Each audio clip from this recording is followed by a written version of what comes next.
Nous sommes reconnaissants de pouvoir être de retour. Le temps passé était très bien et chacun d'entre nous aurait beaucoup à raconter, mais nous sommes ici pour écouter la parole de Dieu. Nous devrons toutefois mentionner certaines choses car elles ont été une bénédiction pour nous. Ce qui m'a personnellement beaucoup impressionné, et pas seulement cela, mais ce que j'espère laissera une empreinte durable en moi, c'est la confiance sans limite de ce peuple en Dieu.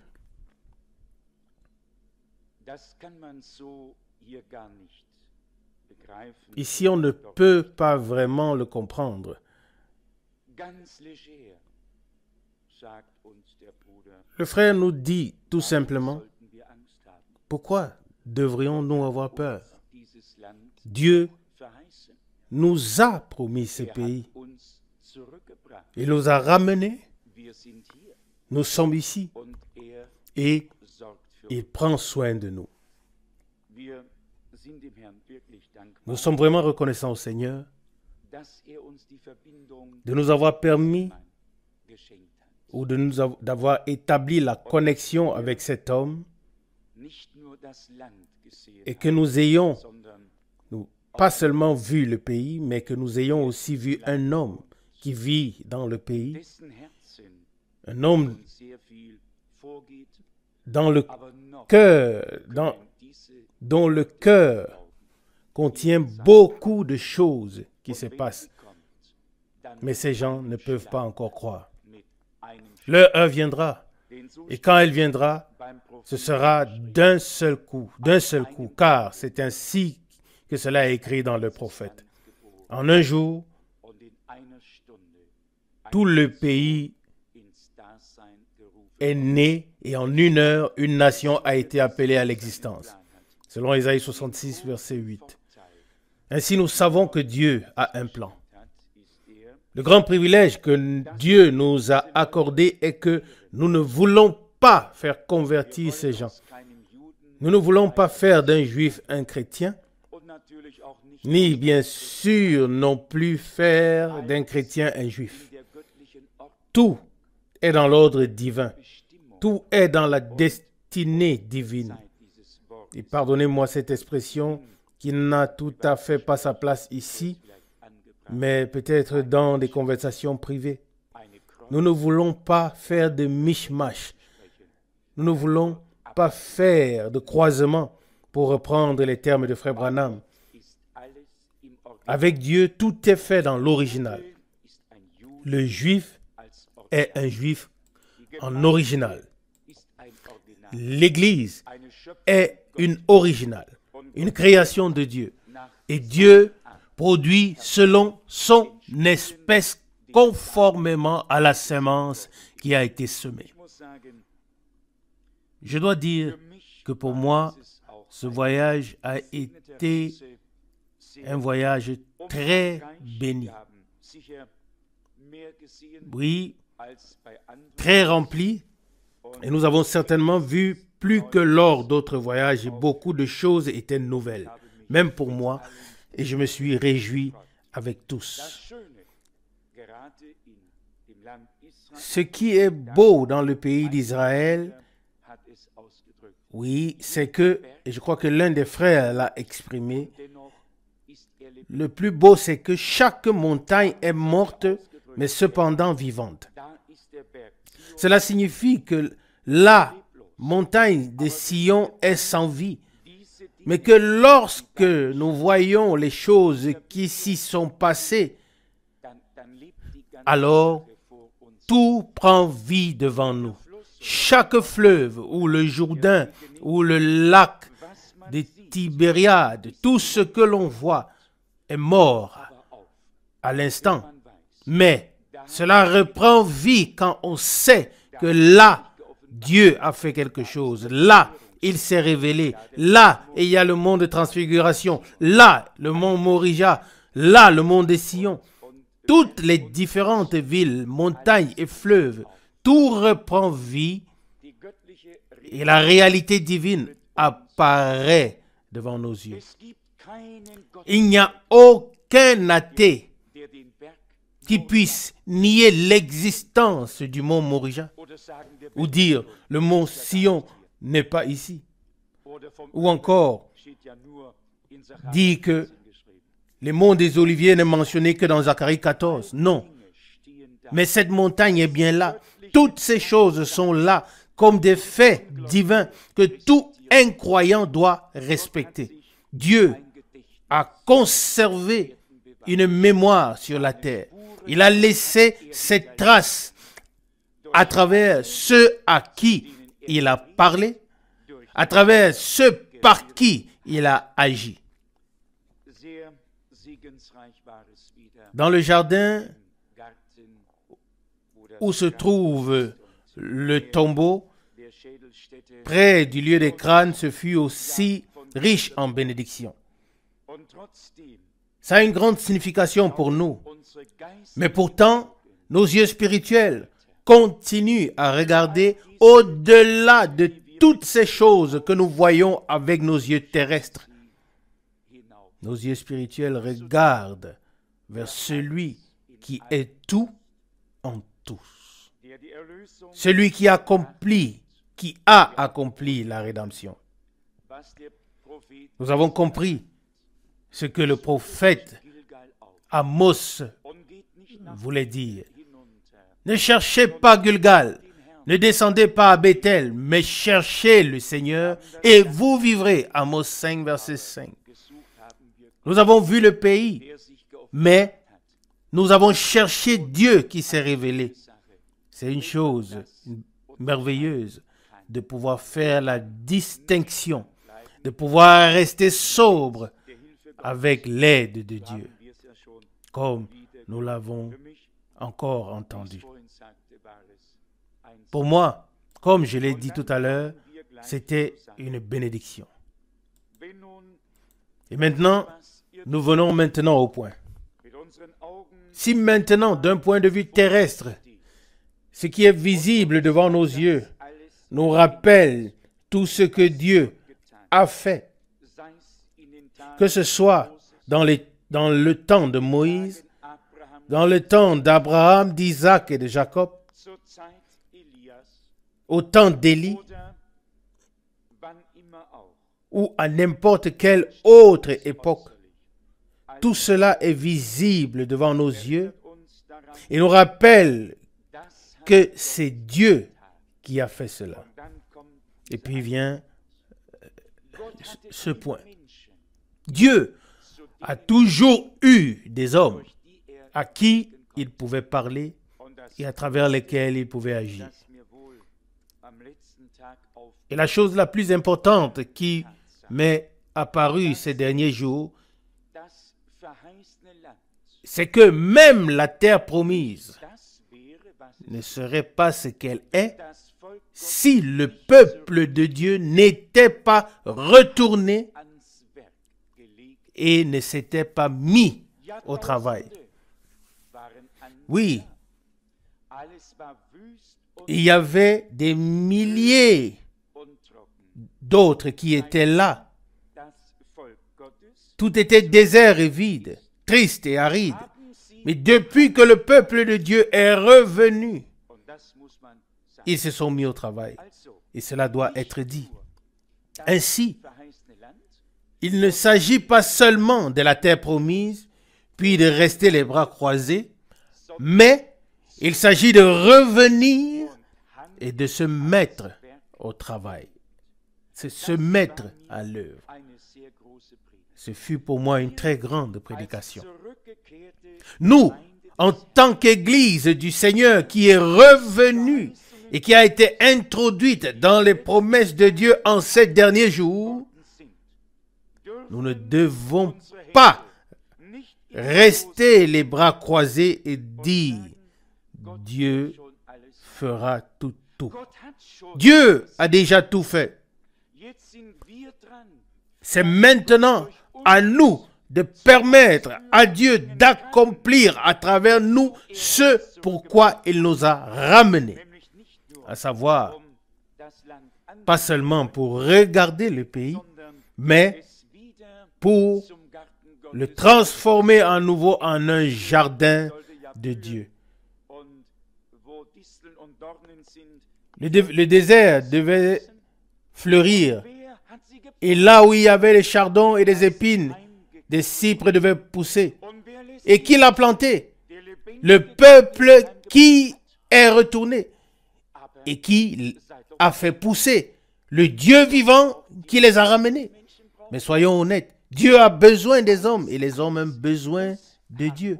Tout doit être en harmonie ensemble.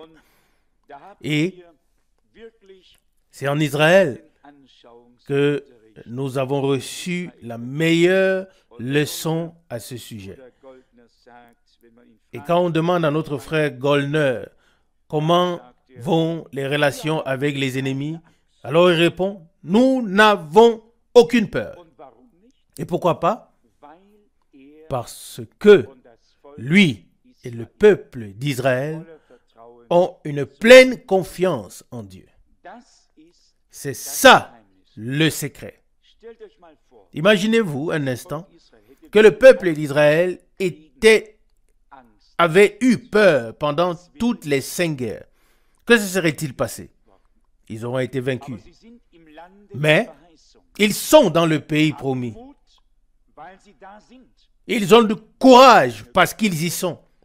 S'ils étaient en Égypte ou en Irak, alors ils pourraient avoir peur. Mais parce qu'ils sont là où Dieu voulait qu'ils soient, alors ils sont pleins de confiance.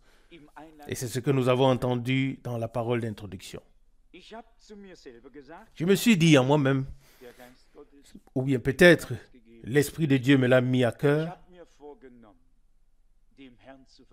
Oui, j'ai pris la décision de faire confiance au Seigneur. Et j'ai pris la décision de plus lui faire confiance que jusqu'ici. Toutes ces choses étaient pour moi de telles prédications qui m'ont profondément touché. Je ne peux le dire à personne. Même si le combat n'est peut-être pas encore tout à fait terminé là-bas. Mais il nous a dit avec une grande satisfaction qu'aucun avion ennemi n'avait survolé notre espace. Avant qu'ils ne décollent, nous les avions déjà détectés. Et quand ils étaient en altitude, nous les avons abattus. Et il a dit 90 en un jour. C'est comme ça que ça se passe. C'est comme ça. Une chose merveilleuse. Nous pouvons tirer beaucoup d'enseignements. Et puis, la chose merveilleuse. Il dit, Dieu veille sur nous, mais nous devons faire attention. Oui, nous dirions peut-être, oui, ça semble paradoxe, n'est-ce pas? Si Dieu veille sur nous, alors on pourrait presque penser, bon, alors on peut fermer les yeux. Non! Il dit simplement, Dieu veille sur nous, mais nous devons faire attention. Oui, on peut apprendre beaucoup de cette expression. J'ai essayé de le faire. À partir de tout ce qui a été dit, de tout ce que nous avons entendu, on pourrait simplement dire, Seigneur, aide-moi à tirer de tout cela la leçon dont j'ai besoin pour aller de l'avant, sans crainte, en mettant ma confiance dans le Dieu vivant. Et si nous sommes spirituellement dans la terre promise, alors nous pouvons aussi faire confiance à Dieu. Car nous sommes alors sur notre terre. Nous ne sommes pas sur le territoire étranger, mais nous sommes sur le territoire de Dieu. Et si nous sommes sur le territoire de Dieu, alors l'ennemi n'a plus aucun droit. Si nous sommes quelque part ailleurs, alors nous sommes sur les territoires ennemis. Mais si nous sommes dans le domaine des promesses divines pour ce temps, alors nous sommes sur le sol de Dieu. Et partout où nos pieds nous mènent, par tous les lieux que nos pieds touchent par la foi, Dieu veut nous le donner. Alors que le Seigneur me montre à moi, à mon frère Russe, à mon frère Schmidt, à tous en tant que frères, que le Seigneur nous montre que nous avons pris une responsabilité devant le Dieu vivant. Et nous ne sommes plus disposés à regarder l'ennemi agir à sa guise, mais nous voulons nous mettre à la disposition de Dieu en toute simplicité et humilité, mais avec une confiance totale dans nos cœurs et voir quelle victoire il peut nous accorder. N'avons-nous pas assez entendu parler de la foi, de la confiance? N'a-t-on pas chanté encore et encore dans les réunions de frère Branham, crois seulement, crois seulement? Qu'est-ce que la foi? La foi est une conviction de ce que Dieu a promis et de ce qu'on ne peut pas encore voir de ses yeux, mais une assurance, conviction intérieure ancrée dans la parole de Dieu. Dieu l'a dit, c'est vrai, il en est ainsi et il ne peut en être autrement. Alors si nous avons de tels sentiments en nous et si nous faisons confiance au Seigneur, alors les Philistins et tous les ennemis devront reculer. Comme frère Rousse l'a dit, nous avons encore vu hier cet endroit, ce lieu, le champ de bataille. Et aujourd'hui, j'en suis arrivé au point où je peux dire, mon Dieu, je te remercie pour tout ce qui s'est passé depuis le commencement des temps. Mais, Seigneur, puisque tu es le même, fais aujourd'hui quelque chose qui révèle ta présence. Est-ce que c'est beau de pouvoir entendre ou lire ce que Dieu a fait?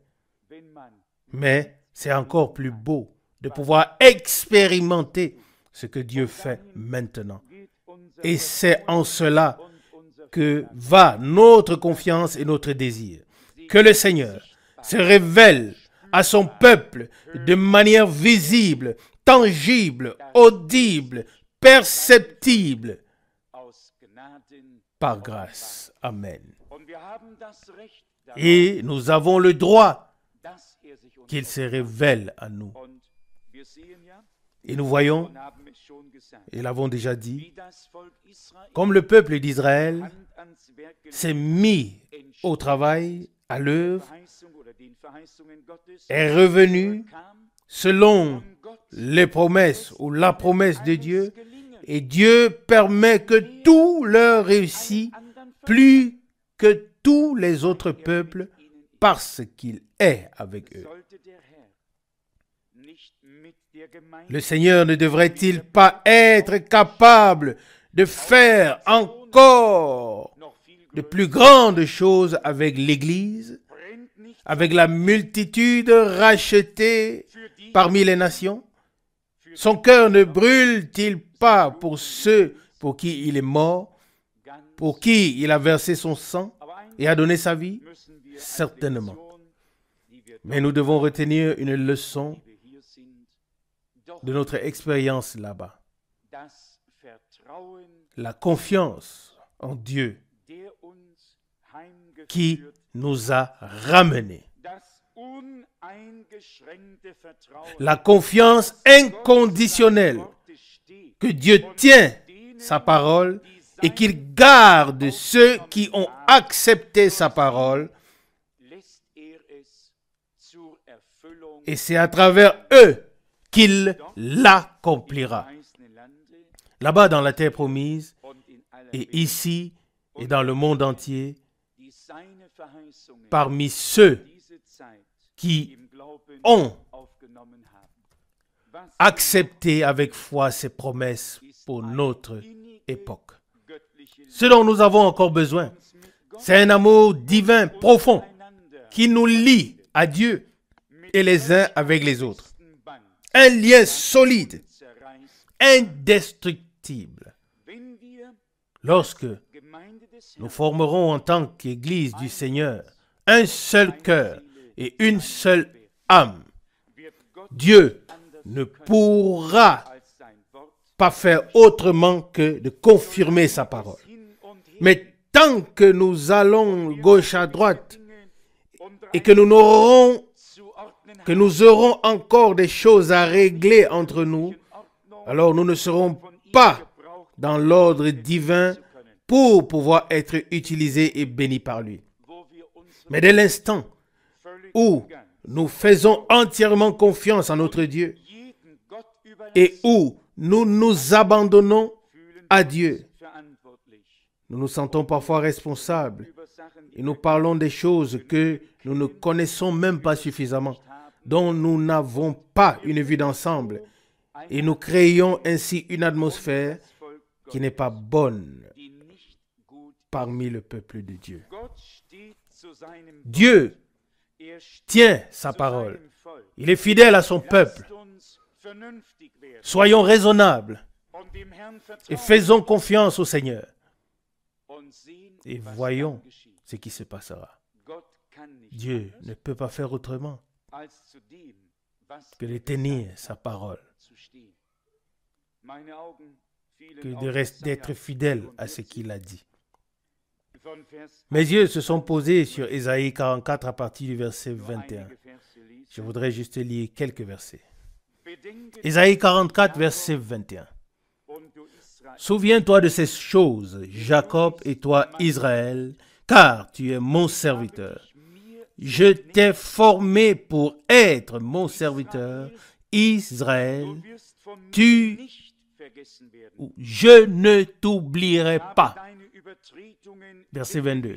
J'ai effacé tes transgressions comme une nuée et tes péchés. J'ai effacé tes transgressions comme un nuage et tes péchés comme une nuée. Reviens à moi, car je te rachèterai. Verset 23. Cieux, réjouissez-vous, car le Seigneur l'accomplit. Profondeur de la terre, retentissez d'allégresse. Montagne, éclate en cris de joie. Et vous, forêts, avec tous vos arbres, car le Seigneur rachètera Jacob et il se glorifiera en Israël. Dieu a fait des précieuses promesses.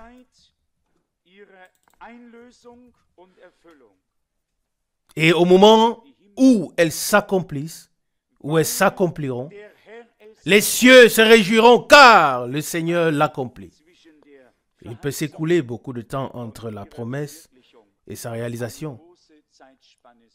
Mais lorsque Dieu commence à accomplir ce qu'il a promis, alors les cieux doivent se réjouir car le Seigneur l'accomplit. Et nous vivons aussi dans un temps où Dieu accomplit ce qu'il a promis. Verset 23. Cieux, réjouissez-vous. Et profondeur de la terre, retentissez d'allégresse. Verset 24, il est dit, ainsi a parlé le Seigneur, ton Rédempteur, qui t'a formé dès ta naissance. Je suis le Seigneur qui fait tout. Seul j'ai étendu les cieux. Seul j'ai étendu la terre. Qui était avec moi? Verset 25. Qui déjoue les signes des prophètes de mensonges et réduit à néant les devins. Qui fait fuir les sages et qui tourne leur savoir ou qui change leur savoir en folie. Verset 26. qui accomplit la parole de ses serviteurs et réalise les desseins annoncés par ses envoyés. Ça, ce sont les paroles de notre Dieu. Nous croyons de tout cœur que nous vivons dans une époque particulière, dans un temps précieux de grâce, dans un temps où Dieu achève son œuvre et nous pouvons le voir, nous pouvons l'expérimenter, nous pouvons y avoir part. Qui sommes-nous? Qui es-tu? Qui suis-je? Des hommes ne nous accordent aucune valeur. Qui sommes-nous pour être si précieux et avoir tant de valeur aux yeux de Dieu? Qui l'a mérité? Qui a cherché Dieu? Est-ce que ce n'est pas Dieu qui nous a cherchés? Où aurions-nous pu aller pour le chercher? Où l'aurions-nous trouvé? Il est venu à nous. Il s'est révélé à nous. Il nous a rachetés. Il nous a appelés à sortir. Comme il est écrit, j'ai effacé tes transgressions comme un nuage.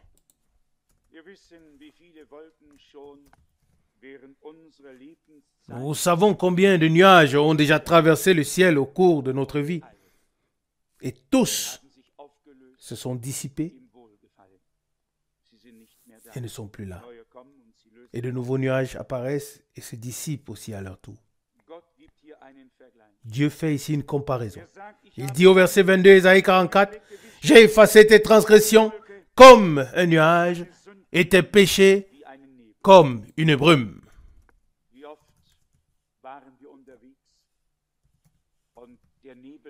Combien de fois avons-nous été en chemin et la nuée ou la brume était si épaisse qu'on ne pouvait plus rien voir. Et que dit la parole de Dieu ici? J'ai effacé tes péchés comme un nuage, comme une brume. Où sont toutes les brumes qui étaient là? Ils se sont tous dissipés. Ils ne sont plus. Où sont tes fautes? Où sont les miennes? Tes péchés, les miens? Tout s'est dissipé comme la brume et comme les nuages. Et nous voulons le croire du fond de notre cœur une fois pour toutes. À moins que nous ne soyons dans le brouillard et nous pensons toujours que la brume est autour de nous. Il y a des gens qui sont dans cet état. Ils ne comprennent pas ce que Dieu a fait. Croyons donc ce que dit la parole de Dieu, ce que dit le Seigneur. Il dit, pas je vais. J'ai effacé tes transgressions comme un nuage et tes péchés comme une nuée. Et puis, les gens sont effectivement comme dans le brouillard.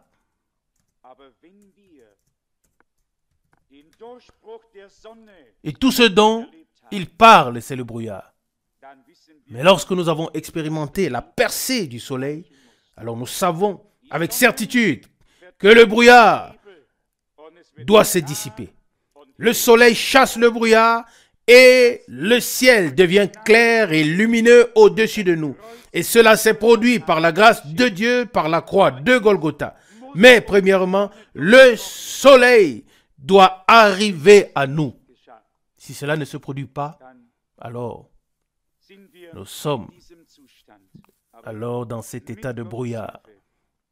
Mais avec l'aide de Dieu, nous pouvons reconnaître que Dieu a parlé et qu'il a accompli ce qu'il a dit. Qui s'étonnera alors qu'il soit écrit « Cieux, réjouissez-vous, car le Seigneur l'accomplit. Profondeur de la terre, retentissez d'allégresse.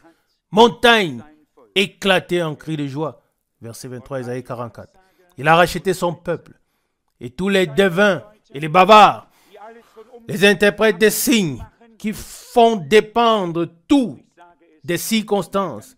Et je le dis très clairement, la foi ne dépend pas des circonstances. La foi est ancrée dans la parole de Dieu. Il y a beaucoup de superstitions parmi les croyants. Il lui relie les choses avec ceci et cela et à différentes autres choses.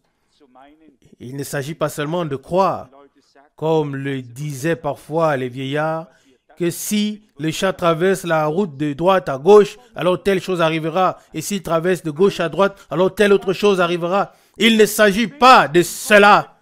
Tout ce qui n'est pas cru, fait ou dit conformément à la parole de Dieu n'est pas lié à la foi, mais à l'incrédulité et avec la superstition. Dieu veut que nous le croyions. J'espère que nous le comprenons. Et alors nous serons aidés. Verset 23. Cieux, réjouissez-vous, car le Seigneur l'accomplit. Croire comme l'Écriture l'a dit, croire comme il est écrit ici. Et Dieu ne peut pas faire autrement. Il devra et il accomplira ce qu'il a décidé de faire. Verset 26, qui accomplit la parole de ses serviteurs et réalise les desseins annoncés par ses envoyés. Dieu est un Dieu fidèle. Il ne permettra pas qu'un seul de ses serviteurs soit ridiculisé. Peut-être pour un temps, mais à la fin, nous verrons clairement que Dieu avait un chemin avec nous et qu'il se glorifiera et confirmera sa parole. Il ne devra à personne une réponse. Que son nom soit loué et glorifié. Amen. Frère Rousse, je crois que nous avons tous de bonnes raisons d'adorer le Seigneur pour sa parole précieuse et sainte qu'il nous a adressée. Et nous croyons de tout cœur que Dieu est à l'œuvre et qu'il accomplira la parole qu'il a mise dans la bouche de ses serviteurs. Amen. Et j'étais étonné car j'ai lu un peu plus loin que Frère Franck dans le même chapitre. Et il est dit au verset 28 que Jérusalem soit rebâtie. Et cette partie m'a beaucoup frappé. Car mes yeux et nos yeux à tous qui étaient là-bas voient ou ont vu que la reconstruction est en cours. Frères et sœurs, les plus magnifiques maisons sont en train d'être construites là-bas. Tous ceux qui étaient là l'ont vu, que ce soit les Arabes, les Juifs. Les bâtiments les plus beaux sont en train d'être construits. Et nous pouvons dire, cette parole s'accomplit. Elle ne peut pas manquer. Et le moment où cela devait s'accomplir, devait arriver. Et nous avons été émerveillés de voir tout ce qui a été construit en 2 ans où nous n'avons pas été là-bas. Jérusalem est devenue si grande. Les constructions sont si belles. Nous ne pouvons que dire que Jérusalem soit rebâtie. Et en effet, elle est en train d'être rebâtie. Et les villes de Juda seront rebâties. Et nous pouvons dire que le moment est venu où cela se produit. Et je relèverai leurs ruines, comme il est dit dans le verset 26. Et nous pourrions dire, est-ce que Dieu les relève? Est-ce qu'il les reconstruit? Nous l'avons entendu, il a besoin des hommes. Et ils sont là pour ça. Mais Dieu a mis cela dans leur cœur. Nous le croyons de tout notre cœur. Ce n'est pas un hasard. Peut-être ils ne savaient même pas ce qu'ils faisaient. Mais cela devait arriver parce que cela avait été dit et parce que cela est ancré dans la parole de Dieu. C'est la parole prophétique. Oui, et nous sommes édifiés sur le fondement des apôtres et des prophètes. Jésus-Christ lui-même étant la pierre angulaire. Éphésiens 2, verset 20. Nous sommes si reconnaissants. Et cela nous rend si heureux que nous pourrions pousser des cris de joie. Et je pense que cela ne peut pas être autrement. Et nous devons nous réjouir. Nous pouvons nous réjouir. Non pas parce que nous avons vu Israël, mais parce que la parole s'accomplit. Et c'est la chose. Parce que la parole s'accomplit. Les paroles prononcées plusieurs centaines d'années à l'avance, avant que Christ ne vienne, cela a été prononcé. Et nous voyons, ça devait arriver. Verset 27, Ésaïe 44. Celui qui dit à la mer, dessèche-toi, et je ferai sécher les flots. C'est une chose que l'on a du mal à comprendre, mais nous voyons que la mer se dessèche. C'est écrit ici. Frères et sœurs, parfois nous passons sans y prêter attention, pensant que cela n'a aucune signification. Mais Dieu nous a ouvert les yeux afin que nous puissions voir que tout s'accomplit dans le naturel comme dans le spirituel. Frères et sœurs, que devons-nous faire? Nous devons simplement rendre gloire à Dieu et le remercier. Oui, il est dit ici de manière merveilleuse, verset 28, qui dit à Cyrus, il est mon berger et il accomplira toute ma volonté en ordonnant à Jérusalem qu'elle soit rebâtie. Oui, une deuxième répétition dans ce court passage. Et nous l'avons vu de nos propres yeux. Oui, c'est magnifique. Ne nous réjouissons pas, ne nous réjouissons-nous pas? Nous nous réjouissons avec eux. Parce que nous voyons que tout doit se passer comme Dieu le veut. Pas comme les hommes le veulent.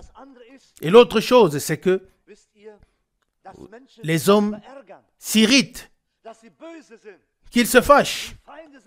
Les ennemis sont mécontents. Et ils sont tout autour.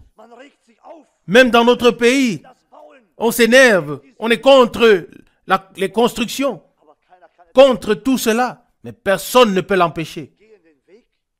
Mais ils suivent leur chemin.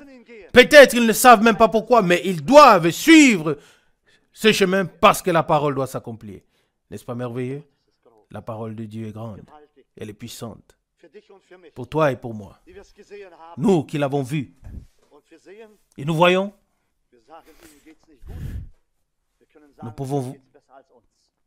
Nous pouvons dire qu'ils ne se portent pas bien. Mais ils se portent mieux que nous.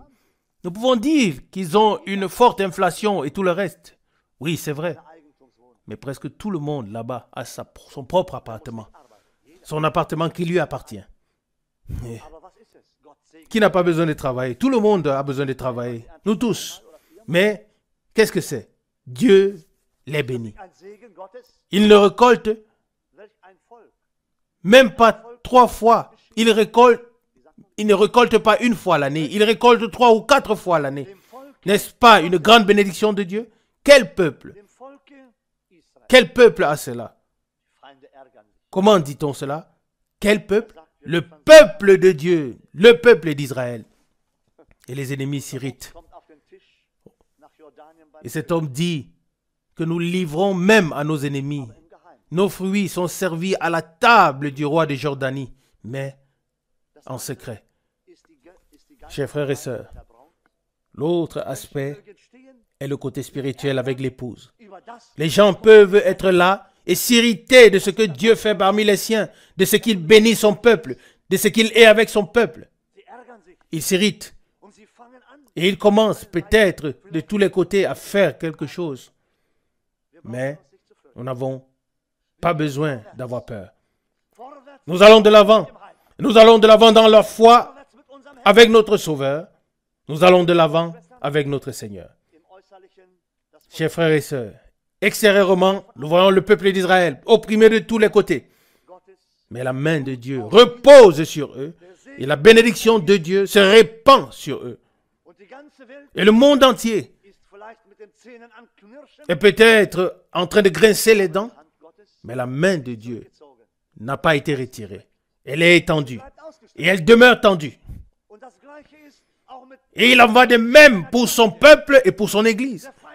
L'ennemi peut grincer les dents en se demandant comment il pourrait faire tomber le peuple de Dieu, comment il pourrait nuire au peuple de Dieu. Mais nous pouvons dire une chose, la main du Dieu vivant est tendue sur son peuple. Frère Branham dit, et les deux vont de pair. Bien-aimés, Dieu n'a pas seulement étendu une seule main, Dieu a étendu les deux mains, une sur Israël et une sur l'Église. Alléluia. Oh, je ne sais pas si cela ne nous submerge pas de pouvoir voir cela par grâce. Non pas que nous puissions nous enorgueillir ou nous élever, mais en toute humilité, nous pouvons dire que Dieu est fidèle. Dieu tient sa parole. Ce qu'il a promis, il l'accomplit. Et personne ne peut l'arrêter. Oui. Alors on peut dire ce qu'on veut. Nous ne voulons pas répéter les paroles que disent peut-être nos ennemis, mais nous voulons répéter les paroles de louange à notre Dieu. Nous voulons louer notre Dieu et lui rendre gloire et louange. C'est si merveilleux de savoir toutes ces choses. Le Seigneur a dit dans Jean chapitre 16, au verset 33, « Je vous ai dit ces choses afin que vous ayez la paix en moi. Dans le monde, vous aurez des tribulations, mais prenez courage. » Alléluia. J'ai vaincu le monde. N'est-ce pas merveilleux? Mais prenez courage. Et il a vaincu le monde.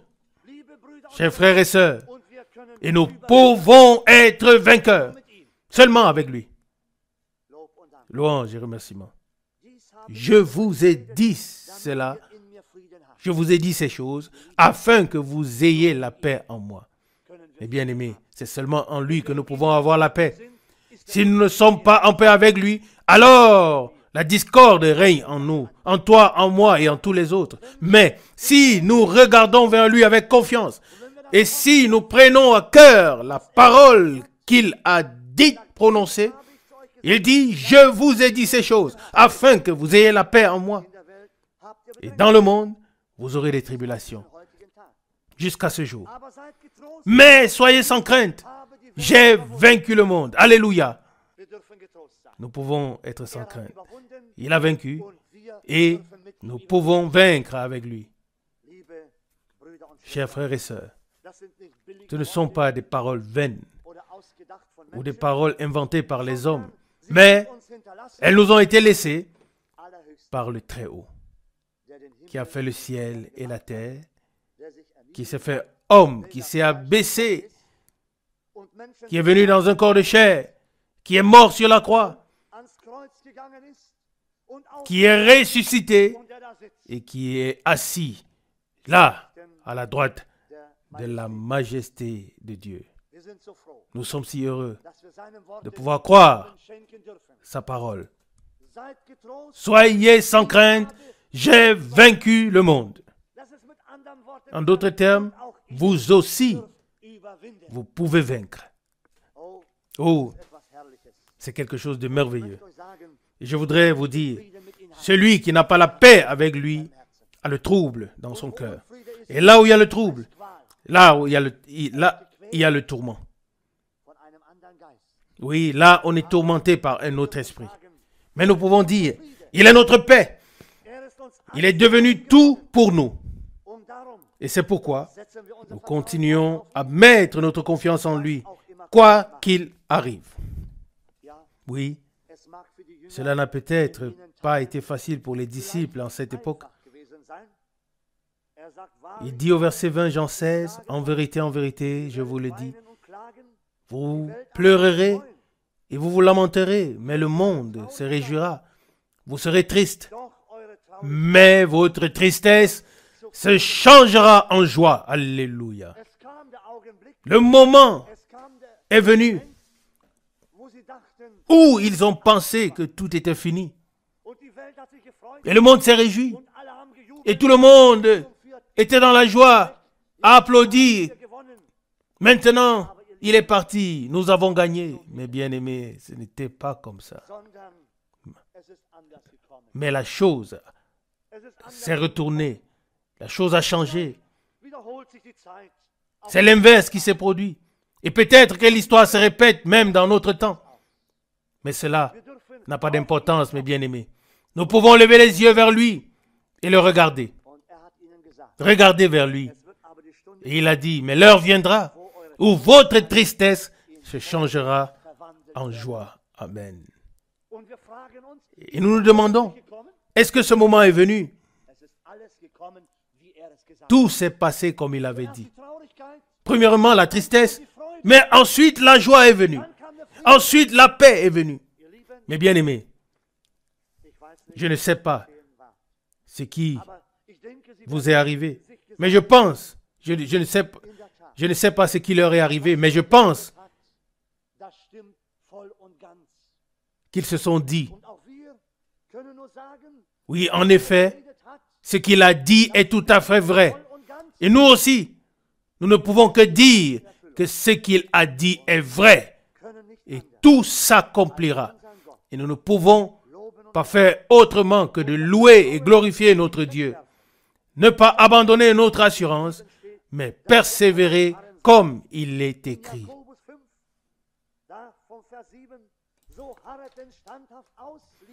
Dans Jacques chapitre 5, verset 7, il est dit, « Soyez donc persévérants, frères, jusqu'à l'avènement du Seigneur. » C'est ce que Jacques a dit à ses contemporains.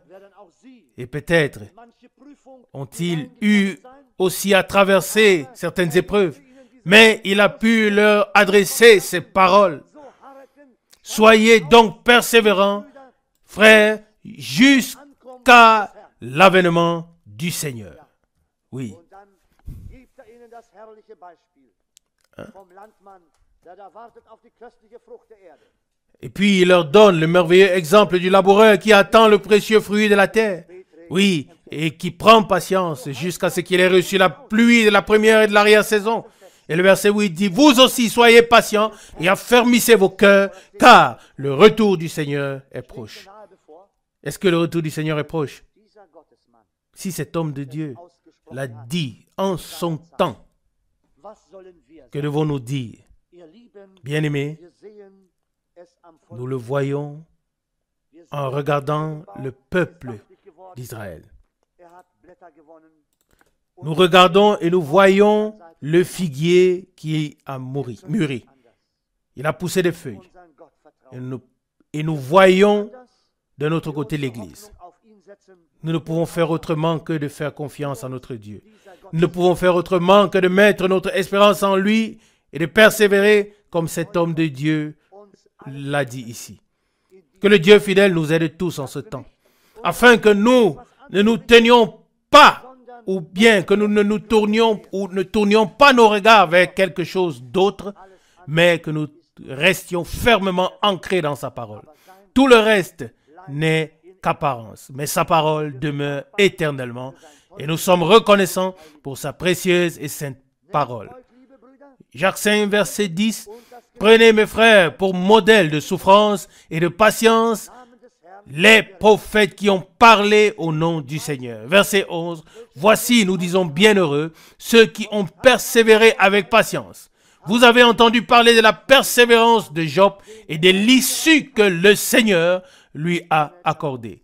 Reconnaissez en cela que le Seigneur est riche en compassion et plein de miséricorde. » Ce sont des indices glorieux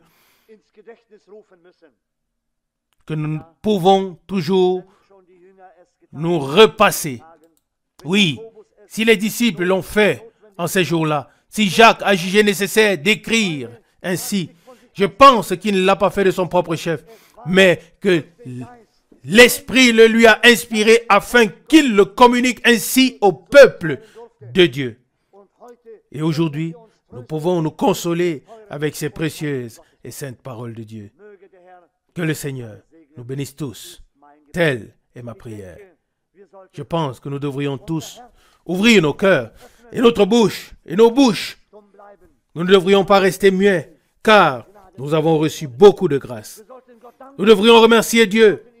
Nous devrions le glorifier. Glorifier notre Dieu, car nous l'aimons et il nous a aimés le premier. Louange et remerciements à son glorieux nom. Amen. Père Céleste, nous te disons merci ensemble ce matin. Nous te remercions, Seigneur, de ce que nos yeux ne sont pas aveuglés, mais tu nous as accordé le colis pour nos yeux. Et ta parole devient encore plus grande et plus puissante pour nous, Seigneur. Car nous voyons, Seigneur, que ta parole s'accomplit en toutes circonstances. Que ton nom soit loué, Seigneur. Oh Seigneur, si nous n'y étions pas allés, nous n'aurions pas pu en parler. Mais nous y sommes allés et nous voyons, Seigneur, comment ta parole s'accomplit, comment tout est reconstruit. Et ainsi, nous nous réjouissons, Seigneur, de tes œuvres puissantes que tu as accomplies et que tu accomplis aujourd'hui, Seigneur. Tu n'as pas changé, tu es le même, hier, aujourd'hui et éternellement. Oh Seigneur, nous te rendons grâce, nous te disons merci. Tu es aussi avec ton Église, Seigneur. Tu marches avec elle pas à pas, Seigneur. Même si cela déplaît à l'ennemi. Mais, Seigneur, tes mains sont étendues. Que ton nom merveilleux soit loué et glorifié. Bénis ton peuple Israël. Bénis l'Église, ô Seigneur. Bénis nous tous, Seigneur. Tous ceux qui sont dispersés. L'un ici, l'autre là-bas. Mais sois avec tous, ô Seigneur. Et accorde-nous à tous, Seigneur, la persévérance ferme, ô Seigneur, et que nous puissions, que ne nous lassions pas dans la foi, mais que nous soyons toujours plus fermes, Seigneur, et que nous grandissions dans l'homme intérieur et dans la foi, Seigneur. Gloire à ton merveilleux nom. Seigneur, quand nous regardons à ton peuple et nous voyons comment il s'attache au Messie, au Dieu vivant, Seigneur, parfois nous avons honte de ne pas être tels que nous devrions être, ô Seigneur. Dieu fidèle, fais-nous miséricorde et aide-nous dans ces dernières heures. Gloire et louange à ton nom. Alléluia. Amen.